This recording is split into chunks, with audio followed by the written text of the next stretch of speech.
Calling all consumer goods business owners and marketing professionals. Does planning content ahead of time stress you out? Do you want to run Instagram and Facebook ads but just aren't sure where to start? If your answer is yes and yes, then our mini course was made for you. It's 100% free and packed with essential tactics that you can implement as soon as today.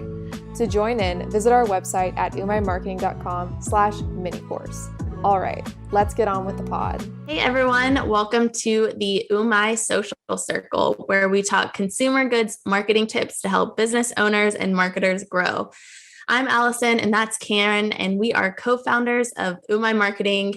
And in this mini-sode, we're covering some tips on how to respond to negative comments you receive on social media. But before we hop in, if you like what you hear, please feel free to leave us a rating, a follow, or subscribe to our podcast wherever you're listening in from. Thanks so much. And here we go. So first of all, let's talk about responding in general. I feel like it's an easy thing to forget to respond to each and every comment on your social media. So Karen, how big of an impact or how important is it really? It's extremely important. So customer service is going to be one of the number one reasons that somebody that is following you decides to unfollow you on social, or worse, stop buying your product or stop supporting you. So customer service is key for social. More and more and more over the years, we're seeing people just completely forego going to your customer service at, or your hello at, or your questions at email, and just going straight to social, dropping into your DMs, commenting on your posts to try and get an answer to any of their customer service related questions. And so especially if, you have social platform or social handles on all sorts of platforms like Pinterest, Twitter, Facebook, Instagram, make sure that you're at least checking those every once in a while, because even if you're not active on a platform, one of your customers can be. And if they ask you a question on that platform and you don't get back to them for a month, either they'll think, you could be out of business or you're avoiding it. And you never want that to be the case. So really, really focus on good customer service for all of the platforms that your pages are on, and not just responding with really vague robotic answers that are straight from your FAQ. Put some life and energy and personality behind it, because you're also cultivating those relationships, and relationships are what is going to help drive sales in the future as well. Yeah, so interesting to think of social channels as customer service channels. And we really are seeing that trend that people are less and less reaching out via email, and more are just, they're already on the platform. So why not ask there? And it's a lot more personable, I would say. Yeah, it's a little ridiculous because, it turns your social media manager and your content manager, community manager into your customer service folks too. But all in all, whoever's posting on your page, whoever's managing the page should be well-versed in your frequently asked questions and how to respond. So yeah. Yeah. So how much time would someone need to take on checking that and responding? Yeah, it depends on your brand and how active your community is and how many customers you have and how many followers you have and all that good stuff. So if you're a small to medium-sized brand, which are the brands that we personally work with, I would say you can get that done in 15 minutes a day across all platforms, just making sure that everybody is responded to. And again, I would recommend to do that every day, at least 15 minutes. If you want to do it as the first thing that you do when you wake up right in the morning, that's totally fine. But try and figure out a consistent time each day where you can go in and manage all of those comments. 15 minutes a day. I think that's totally doable, thinking about the time we already spent on social media. So exactly. Cool. Okay. And should the founder be doing that to be more personable? Who can do that on a team? Yeah, it depends how big your team is too. All of this is going to depend. So a founder, I know plenty of founders that are running all of their social platforms. So yeah, if that is you and you're running your platforms and you're the person that answers questions, then that's gonna be the founder doing it. If you have the budget to have a social media coordinator, they're doing it. If you have a tiny budget but not big enough for a social media coordinator, then hire a virtual assistant and just make sure that somebody is doing it. Yeah. So let's hop into the theme of today, negative feedback. So it's not fun to log into your social profiles and see those comments that are a little harsh. But again, the internet is a wild world. There's going to be those people out there. So why is it so important to respond or to act on those negative comments? Yeah, you never want people to see that. You never want your other customers to see that and wonder why you haven't responded, right? It's like, are they hiding something? Should I be concerned? And negative feedback has no place on certain avenues. So like on your advertisement, you are spending money to get your brand out there. Negative comments that aren't treated are just not going to be helpful, conducive to you driving sales with those ads. People are reading the comments more and more. It's just like, I mean, how many times do you purchase something from Amazon and not read the reviews? Never. Mm-hmm. And the comment section is pretty much a review section. Yeah, no, and that's a great point because with ads, you want that social proof. You want all those comments, like shares, what have you on the ads because it builds trust. So, I mean, truly with ads, you're paying for that. I think that brings out a lot of trolls and people who just like to make those negative comments. So kind of my MO there, and I want to see if you agree, is just deleting those because like you said, you're spending money on those ads, on those campaigns. Yeah. And especially if it's not somebody, if it's a prospecting ad and it's not a customer, it's not somebody who even knows your brand, and that's usually who they are on those ads, delete and ban. They don't need to be getting served those ads, and you do not want to waste your dollars serving them those ads. It could drive down your conversion rate significantly. I would say the only time that you would need to kind of interact with that person is with a retargeting ad, or if they happen to see a prospecting ad and it's an existing customer. And I've seen this before where they're simply like, I emailed customer service and no one responded. And then they get served an ad. And then obviously that can be very frustrating. So then they comment there. So that's the only case I could think of. That's so true. We'll get some of those. And obviously some things slip through the cracks in your email. So I never really thought about that until you just said it, that how frustrating that could be if you have been trying to contact a brand and you get served one of their ads because that you visited their website or whatever. Mm-hmm. And that would be so frustrating. So it's to be expected that these things would show up in your comment section. Yeah. Yeah. Okay. So what is your procedure to respond? How do you look at these comments and decide how to react? Yeah. So every single time that a negative comment, a piece of feedback shows up on one of our pages, you have to ask yourself one major question. And that question is this going to serve another person in any way if I respond? Is this going to serve any person in any way? So you're not thinking about that person. You're thinking about everyone else. Okay. Yes. Cool. I am not. If somebody comes with negative feedback, yes, of course, I want to treat them and I want to provide good customer service and I want to answer their question or solve their problem. But when it comes to responding, the first thing I ask myself, is it going to serve another person in any way? I can't say that enough. So if the answer is no, you're going to do one of two things. You're going to take it offline as soon as possible. You're going to tell them to DM you, email you at customer service, or two, the other option is to delete the person, delete the comment, ban them from your page, get them off of your page, because out of those two options, the first one is going to be, okay, they're probably one of your customers. They're upset about something and they need a response, but it doesn't belong on your social platform because your social platform is not where all of your customer service should live. So one, you can take that offline, but the other one, the deleting, if it's not going to serve another person, delete it. They're just a troll, and it's up to you to decide if you think the person is a troll or not. And there's nothing you can do to change that person's mind. You just delete it and you ban them. Yeah. I mean, I love that you're just straight to the point, just ban them. But I would say, okay, so trolls would be someone who's like, this product's stupid, it's just like, cool. Okay. Yeah.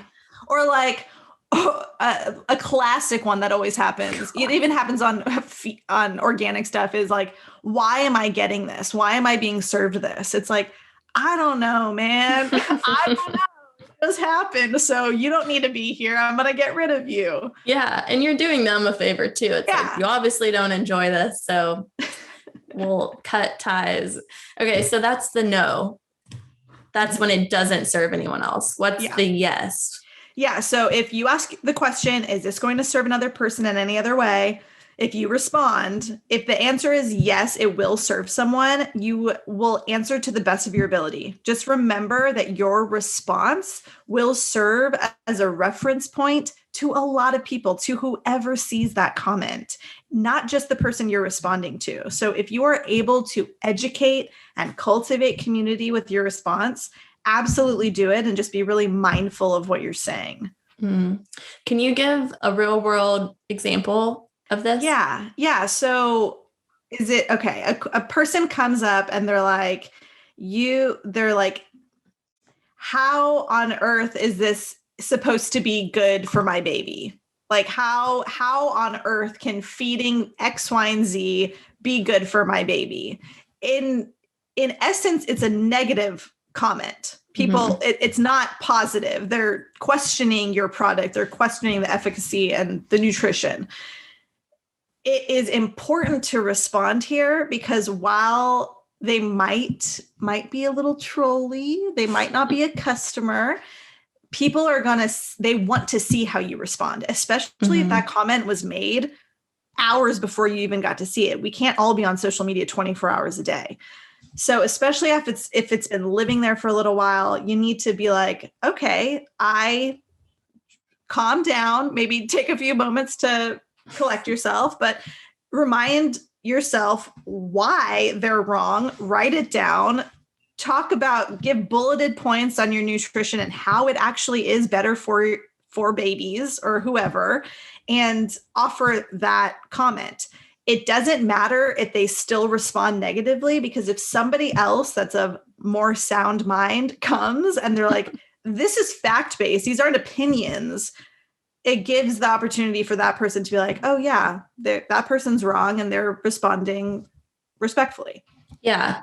Yeah. And I think that speaks a lot when you are able to respond and keep your cool. And I guess what you're saying here is you're not responding to change that specific person's mind. They've probably already made up their mind.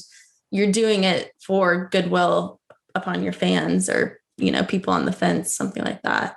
Yeah, absolutely. And of course, if you can change that person's mind, which happens all the time, more far and few between than not, but it's a win-win in that situation.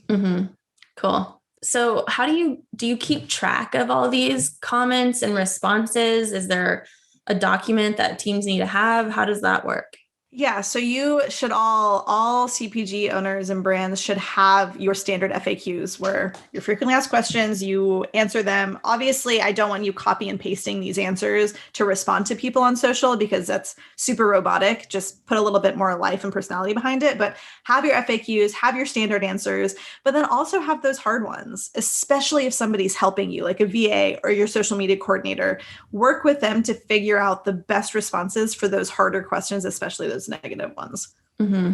So are you saying it'd be a good idea to post in your Slack channel and get some feedback on how to respond. Yeah, definitely. I mean, if you have a team and you're like, I don't know what to do with this person, but honestly, if you're a founder managing your own social and you know your product like the back of your hand and you know your customers and you know that this person can be responded to in a certain way, do it. And then write it down later, write it in your FAQs somewhere so that you can just reference it and not have to come up with all witty repartee on the spot.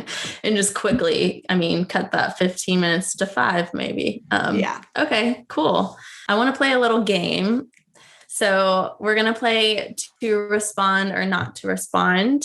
That is the question. So I'm going to volley up some scenarios for Karen, and she's just going to tell us how she would respond. I like the sound of this game. Let's do it. Scenario number 1, you're a biltong. You're a biltong brand, which is like a jerky from South Africa, if anyone doesn't know. And you offer pasture-raised products. You have an ad running that promotes your brand's sourcing, your excellent sourcing, and it speaks to the increased nutritional value of your product. And then here comes Dick Richards. Dick Richards comes along and he comments, higher nutrition? Yeah, right. In your dreams. What do you do? Do you respond or you don't respond? A classic Dick Richards comment. So just to say it again, this is a brand that has great sourcing, and we like working with better for you brands, of course. So all of you are doing the best you can with all of your sourcing and all of your ingredients and all that good stuff. Good sourcing and higher nutrient content. And this guy's coming along saying higher nutrition. Yeah, right. In your dreams. Okay. To respond or not to respond, I say absolutely respond. Because whether or not Dick wants to hear you lay down education on how your product is actually better is completely beside the point, like we were talking about before. You're giving everyone else the opportunity to receive more education through your comment on why your brand is better, why it's higher nutrition, why the sourcing of premium ingredients leads to higher nutrition through your well thought out and fact-based response. So that's really important too. It's got to be fact-based. You can't just be putting out your food babe opinions out there. It has to be truly fact-based, and better yet, source. If you can find some sort, not if you should have already done this, especially if your brand's established and you're in production and you have sourcing on that information, whether it's nutrition or whatever it is, source it, send them that link and shut them up. Yeah. Lay down the facts. Yeah. I love it.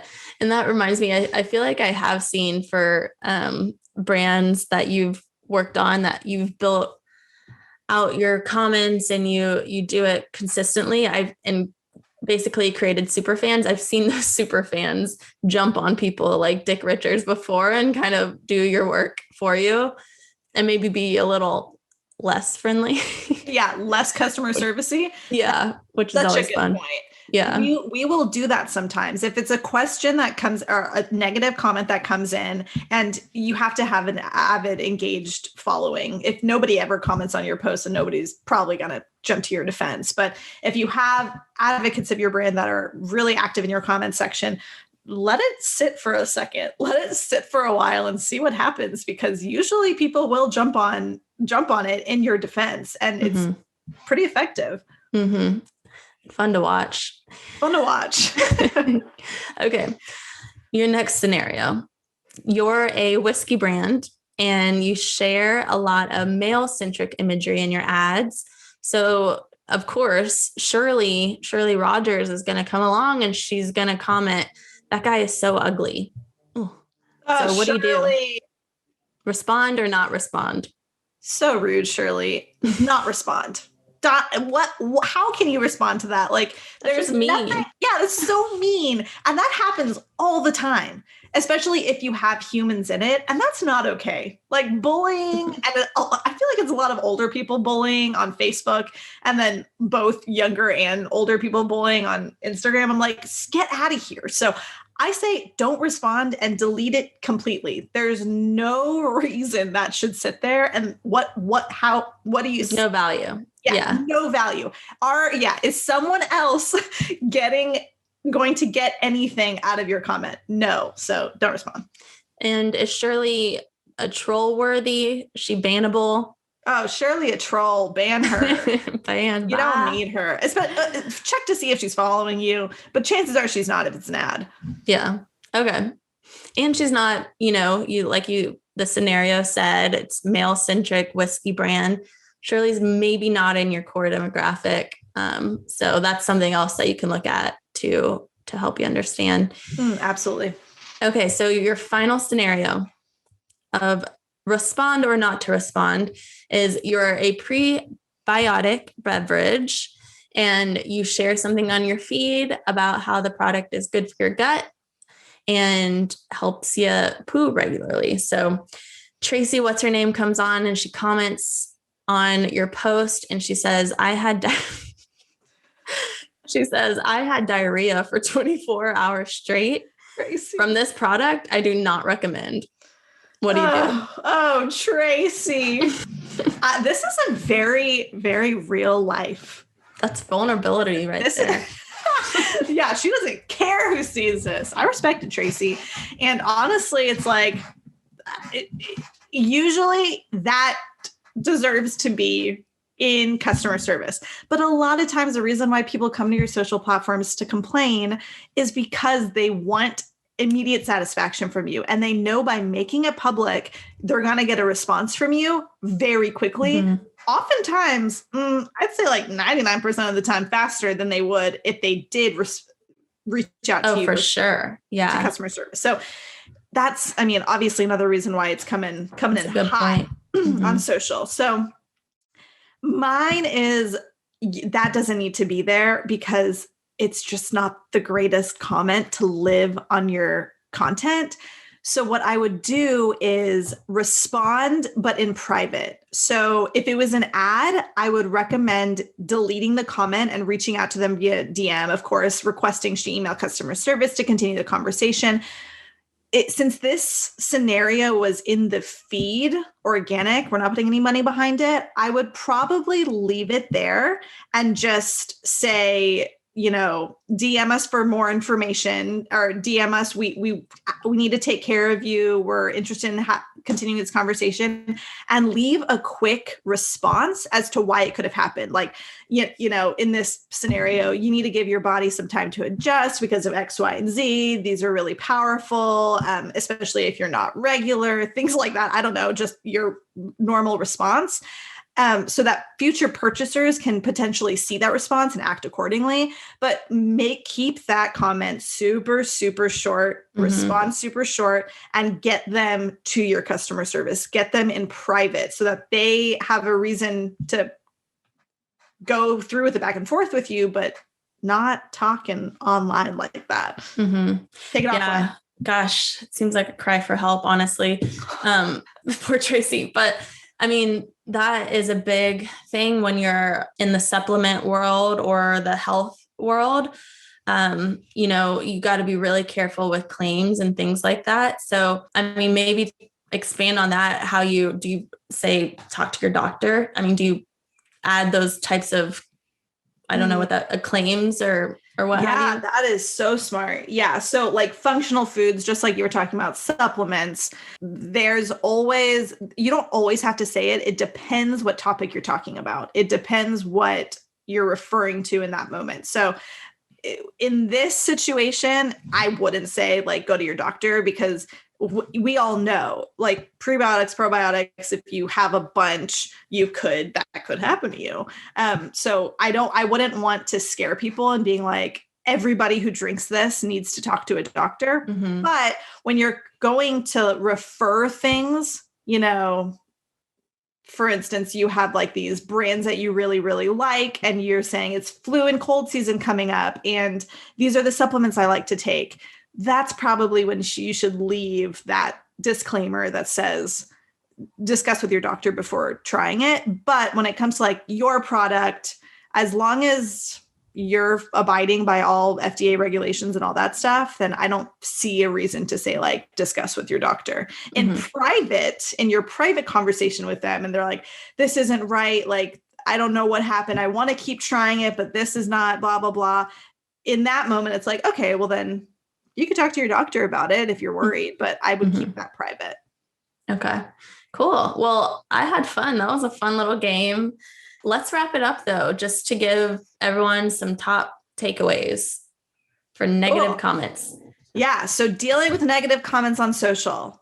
Key takeaway number 1, ask yourself, is this going to serve another person in any way? And then step 2, you're going to respond either in app or offline, or you're not going to respond. You're going to delete it. And if it's a troll, you ban them, you never see them again. So those are our key takeaways. Ask yourself, is it going to serve anybody if I respond? If not, get rid of them. I love it. It's very clear, because a lot of times it's not so clear when you get those comments. So, but I love that question, asking yourselves that. But if you guys have any additional comments or questions for Karen about community engagement or negative comments in general, please feel free to shoot us a DM on our Instagram. It's at Umai Marketing. Yeah. And better yet, screenshot your next one that you really don't know how to deal with and send it to us, because these, they bring us some kind of sick joy. Oh man, we should start like a blog about a Tumblr. Yeah, a Tumblr. All right. Well, thanks you guys for joining us, and hopefully you got a little bit out of this mini-sode, and we'll see you next time. My Social Circle is a CPG agency-driven podcast based out of Austin, Texas. We're excited to share more behind-the-scene insights, chats with industry leaders, and whatever else we learn along the way. Follow us on Instagram at Umai Marketing, or check out our website, umaimarketing.com. Catch you back here soon.